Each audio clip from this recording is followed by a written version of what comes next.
You're listening to the Rent Roll Radio Show with Sterling Chapman.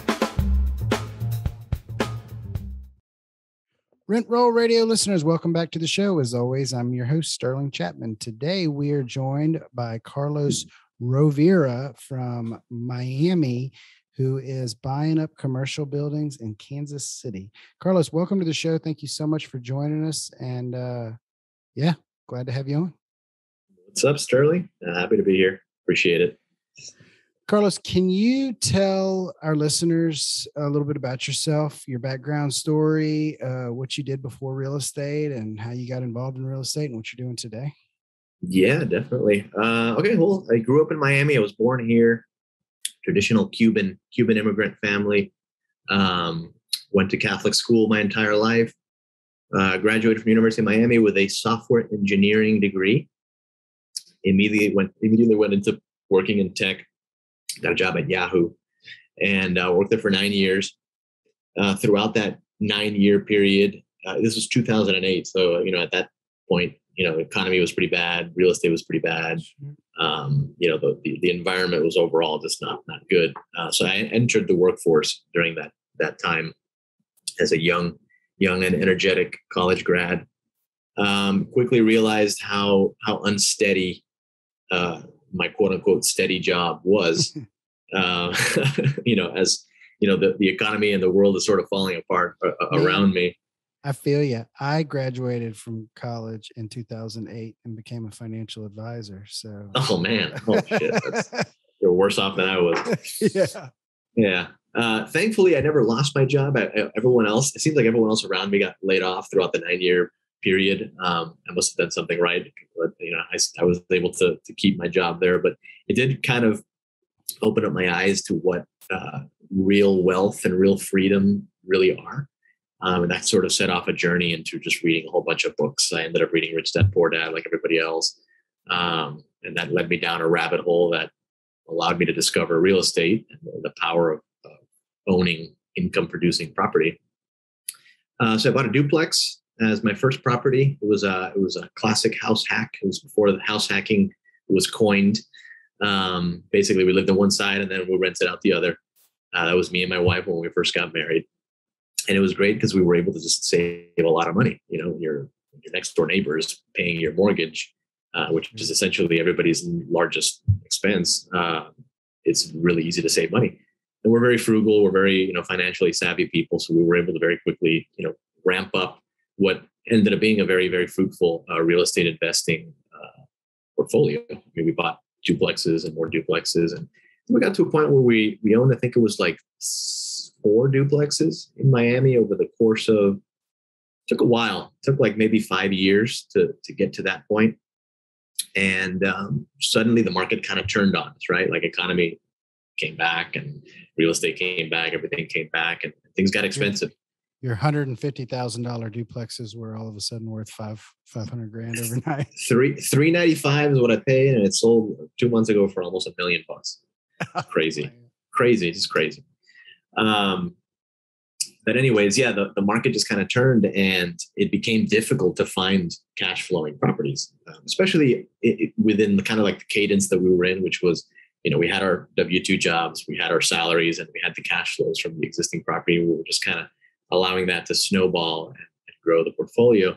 And it got kind of difficult to find deals. And when that happens, you start to kind of look at how much your portfolio has appreciated, and you realize how much cash flow you're getting. You do that return on equity calculation versus cash on cash return, which is how much money am I making based on the cash I put in. It's how much money am I making based on what my property's worth. And if the property's gone up in value, you can pretty much cash out and reinvest and multiply your cash flow, right? So we started to do that. We started selling the duplexes and buying properties in Kansas City, Missouri. So through a series of referrals, I ended up buying into a couple of turnkey houses in Kansas City. And back then, I mean, this is 2016, 17, you could still buy a house for $100,000 and rent it for $1,000 a month in Kansas City. So imagine, these 4 duplexes that are worth upwards of $400,000 or $500,000. We can trade them and buy 4 or 5 houses per duplex or 6 houses per duplex. So we started doing that. We got into like this kind of like rollover strategy where we were just buying single family homes and building up this portfolio in the Midwest, just so random. I mean, I had never been there. And I actually I didn't finally go there until like I had probably 6 or 7 houses in Kansas City, which is just crazy. I mean, I think back at that, it's ridiculous. Now I go all the time. So yeah, I mean, it got to a point where the portfolio got large enough where I think we were like at 16, 17 houses, and the property manager that we had started to kind of fumble a little bit. And then COVID hit. And with COVID, there was so much uncertainty in real estate. People didn't know if your tenants were going to pay. They did moratoriums on evictions. It was all this uncertainty. And I think deals kind of dried up. So the turnkey providers that were offering property management as well couldn't keep up because they just couldn't find deals because no one was selling, right? If everybody's staying at home and not leaving their house because there's a pandemic, nobody's selling houses. So that's where we started to kind of see that supply constraint that we kind of still see now. Anyways, the property management side of things started to kind of fail. And I made an executive decision in 2020, like the middle of the pandemic, to just assume management of this portfolio that I had never done before. Yes, in the side of the country, right.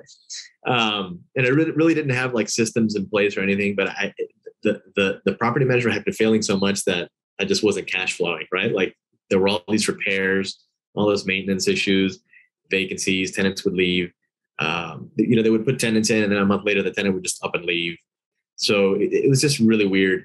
So I took over management and basically accidentally fell into the property management business. I mean, I had to create a property management solution to my own portfolio. So I created a property management company that was essentially created just to service my own portfolio. But as I did more and more of it, I realized that I was actually pretty good at property management. So I started to take on more clients, figured the management income is actually pretty good. I already have the systems in place. Is the management income good? I was always told it was tight margins. It's pretty tight margins. I always tell people you're never going to get rich off of property management, but you'll make a good living out of it. You can make a decent living out of it if you make that your main business and you do it well and you run it efficiently. For me, it doesn't matter because I'm playing the long game. I'm buying real estate and owning it. So I get income from the cash flows. And then I just see the property management as just a machine that I'm building that eventually I can build myself out of it and just hire people to run it and then oversee it myself. But I became good at it and people just started asking me to manage their properties. So that worked out. I just kind of ran with it. And before I knew it, I had a property management business and it was good income, kept me busy throughout the pandemic when everybody was at home. I was doing stuff and so that was good. And then I was introduced to I think it was a year and a half ago. A friend of mine introduced me to his son-in-law who had moved to Kansas City. So he's a Miami guy who moved to Kansas City with his wife, who was doing her PhD there. It's my partner, who's now my partner. His name is Alfredo. I was introduced to this guy named Alfredo who had moved to Kansas City and was really into real estate. And because I was in Kansas City investing, our friend Vladimir introduced me to him and told him, look, you got to meet Alfredo because he's in Kansas City. He loves it. He's trying to get into real estate. So I met Alfredo. We hit it off. He was working at the time at the university in Missouri. I think it was UMKC, University of Kansas, Missouri. I think is what it is. And he was raising money for the university. That was his job. He was a fundraiser. And he had done kind of like his PhD and dissertation on real estate development. He was like really into it. I told him, look, man, you're good at raising money. I know how to buy property and manage it. Why don't we join forces and start buying bigger deals and start just raising money from investors? He was like, hell yeah. So that was about a year and a half ago. We got together, and since then we bought 3 buildings, 2 office buildings, and kind of like a retail / office building. And they're all value add properties, which we can get into. And we've been doing that. We're hoping to do a couple more deals this year, and just build up the portfolio and just build up this nice portfolio of commercial properties, and maybe just turn around and sell it one day to one of these big hedge funds. But yeah, it's been good. It's been good so far. Awesome. So I'm assuming you quit your day job somewhere along that story. Yeah, it was 2016. I mean, after like the 6th house, the 6th or 7th rental property, the cash flow was enough to just replace my income. So nice. We moved on. And when you leave your job, it's always hard to leave your W-2 job because you kind of have like that fake sense of security of the paycheck, hitting every 2 weeks. But it isn't until you leave your full-time job where you realize that all of a sudden opportunities just start coming to you that wouldn't otherwise have come to you, just because your mind is just completely free of that like 8-hour work day that you have to do. Just all of a sudden opportunities come, and you get used to not having the paycheck. In fact, you end up making a lot more money than just having that paycheck. So 2016 is when I finally left the job. Awesome. So tell us a little bit about your office buildings, how you're structuring these deals. You mentioned raising capital, and you mentioned one day selling. So, typically, I have a similar business model with apartments where we raise capital and buy apartment complexes, but typically we have like a shorter business plan, like a 5-year or 7-year hold, and then we're going to sell it to give all our all the money back to the investors. What is your business model around around your buildings?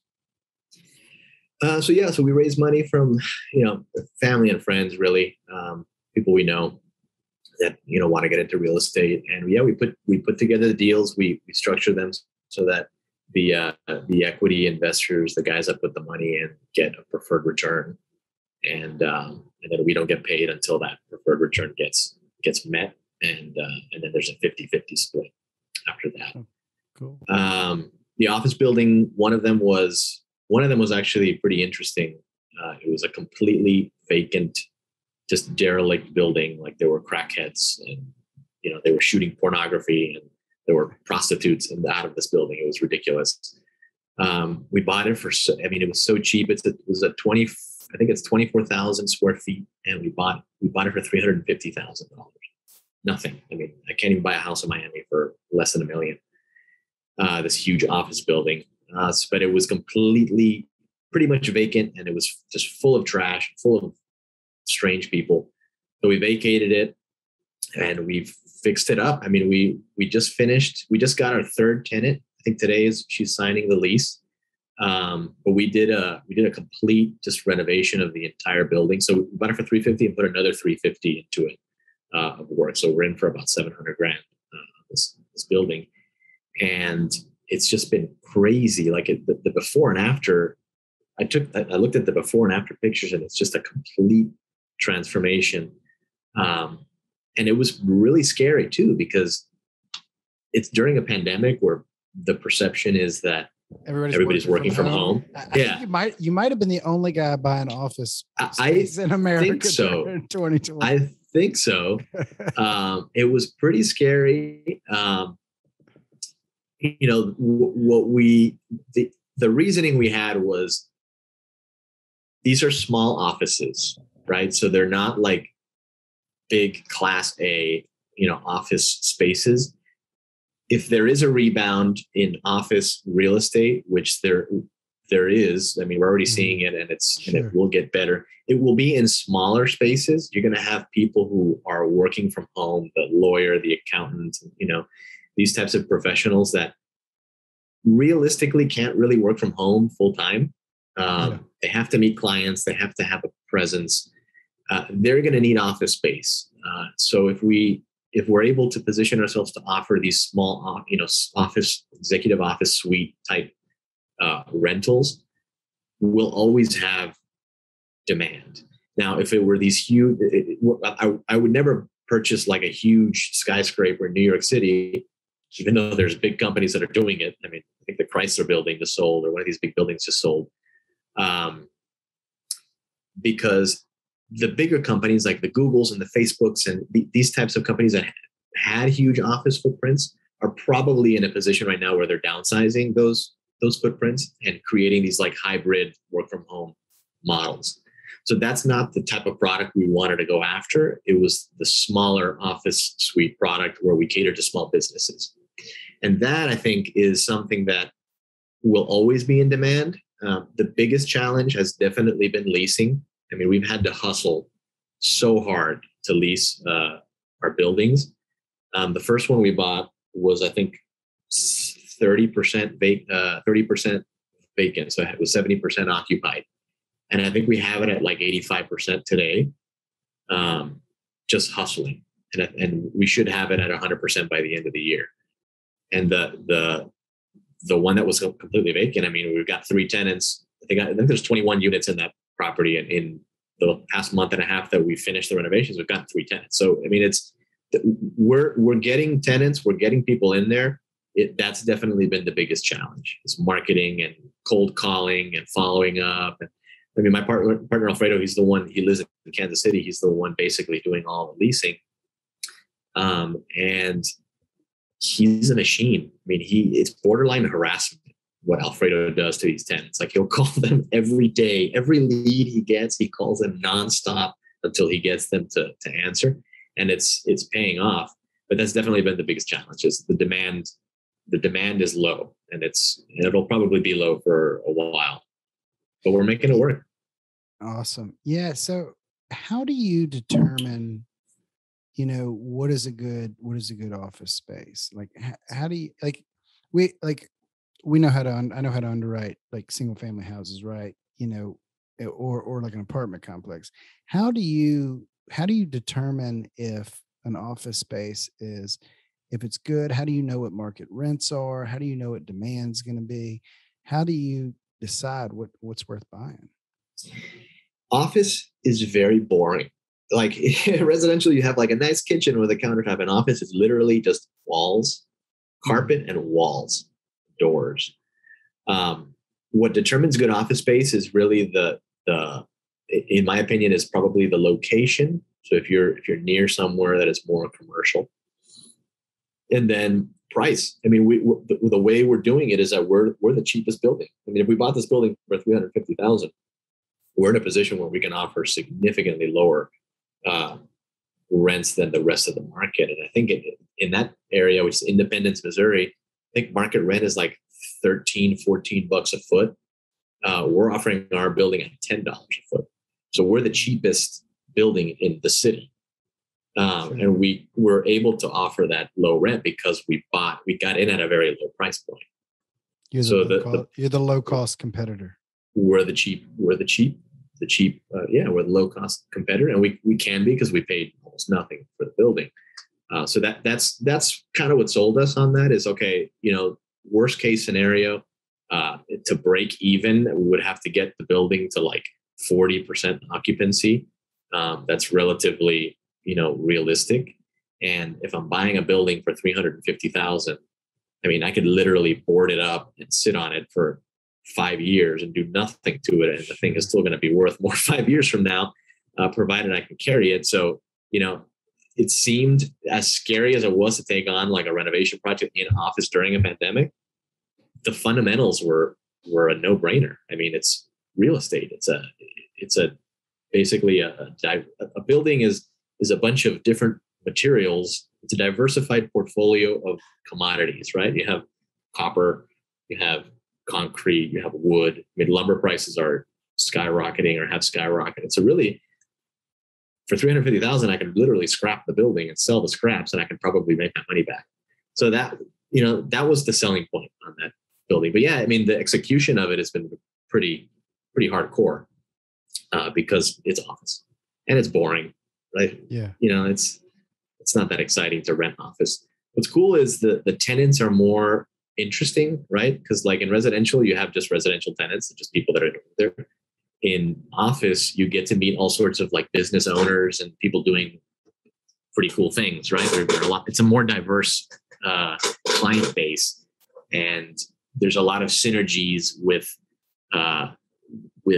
different types of tenants, right? So you have we have one building that has like the food stamp office. It's like family services office, and they do a lot of drug testing for people. Well, we also down the hall have a drug testing lab in the building that gets a lot of business from the family services department. So you can kind of create like this kind of like dynamic between the sticky environment. Yeah. Right. You can have multiple tenants. So the lab, we're actually trying to get them in our other building to open up another location. So there's ways you can really like cross market and get the same tenants to feed within your ecosystem. So it's been cool. It's been interesting. It's a learning experience. Awesome. So what's next for y'all? Good question, man. I mean, lately the property management business has been keeping me busy. I just picked up 36 units from a friend of mine who bought out in West Palm Beach, and that's kind of keeping me busy. I just kind of take it as it comes. I mean, if I'm being sent property management business, I'll take it, provided I could carry it. In terms of acquisitions, we're actively looking for more buildings within the same kind of asset class. Now that we're getting good at office, we'll do as much as we can without cannibalizing ourselves. But our challenge has been finding deals. I mean, just things have gotten expensive. Inflation has been bad, causing things to get more expensive, and then rates going up has been a little bit of a weird dynamic. Like I mentioned before the call, we just canceled 2 deals that we had in our contract. It's been tough. It's been tough to find deals, but they'll come. I mean, eventually the deals come. So. Yeah, we're in a weird time right now where the inflation's still running, but then the interest rates are up, right? Like you think that like in economic theory, they would cancel each other out and it would push down the prices, but the prices just keep going up with the rates, for in this window that we're in. Yeah. Well, and remember, there's the third variable, which is the amount of liquidity that the government has shoved into the system, which is essentially, creating high demand. So yeah, I don't know what to think. You'd think that rising rates would cause some sort of softening of the market.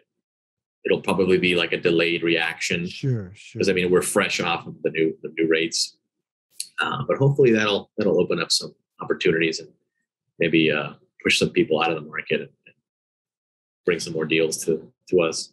So what advice do you have for somebody that's just getting started in real estate in today's market?